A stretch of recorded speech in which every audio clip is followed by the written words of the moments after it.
All right, the first perspective I'm going to do is on Palm Sunday, when the crowds and Jesus were alive. And the picture I have is of a donkey and a colt. Okay.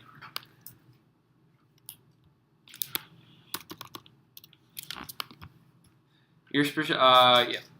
When they see the Messiah coming, they start chanting. Most people think this is a peaceful Hosanna, Hosanna. No, this is getting wild, and it could turn into a riot because they think that the Messiah is coming to free them from the rule of the Romans. They thought this because it was Independence Day for them. It was Passover week, and it would be similar if the U.S. got taken over by another country, and then the 4th of July rolls around, there would definitely be riots. The same thing is happening in Israel, and all the Jews are in Jerusalem, and it is their 4th of July. The Romans were very scared, since riots could happen very easily. But if the Jews would have been paying attention, Jesus rolled in on a colt, a young donkey. If he was going to free them from the rule of Rome, he would have rode in on a horse. The horse symbolizes war and power.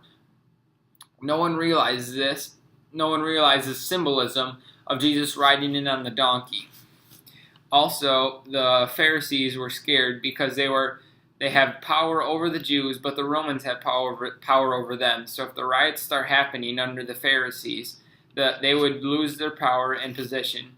Another reason showing that he isn't a military ruler is he came from the east, fulfilling the prophecies, rising with the sun.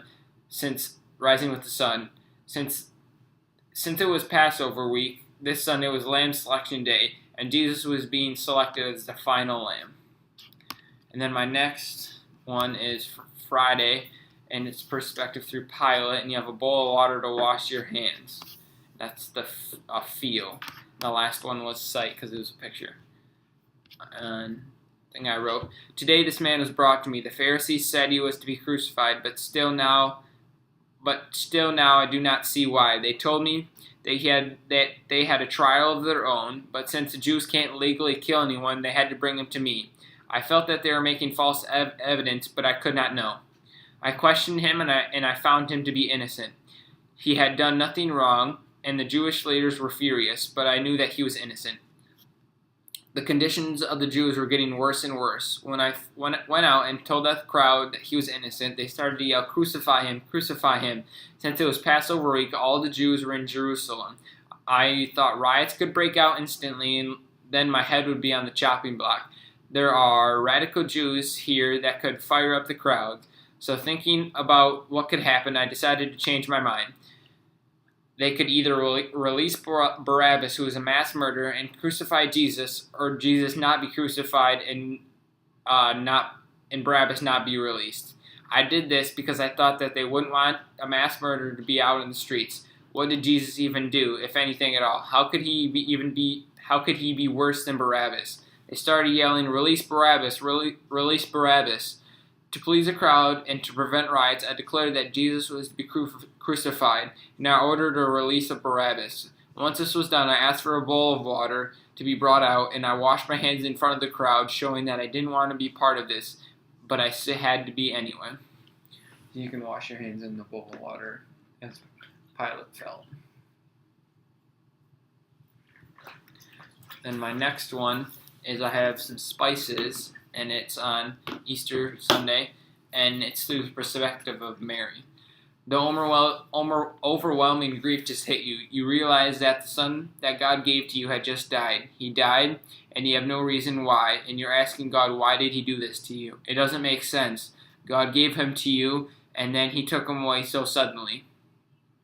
You have nowhere to put him now that he is dead. He deserves an honorable burial, but you do not have any money to fund this. You cannot bear to see him die, so you have to walk away.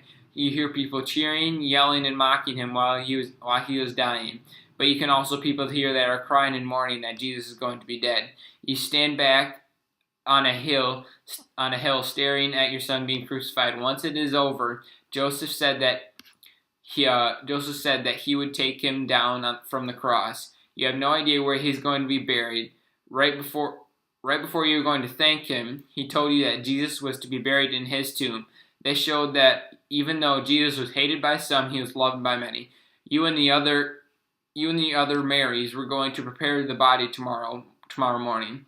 Once this time came, you walked over the tomb. When walking, the smell of spices that you and the other women were carrying were filling your noses. This is all you could smell. You came up to the stone tomb and saw that the stone was rolled away. Your first thought was that someone stole the body. Maybe it could have been the Pharisees or someone else that hated Jesus. But then someone came out from the tomb, and you were terrified because you thought it was the person who stole Jesus' body. You later learned that he was an angel, and that he told you that Jesus was alive, and he had rose from the dead, and he has some unfinished business to do. This went from the saddest day of your life to the best and happiest day that ever happened. So you can sniff the spices, and because that's probably what Mary would remember from that day.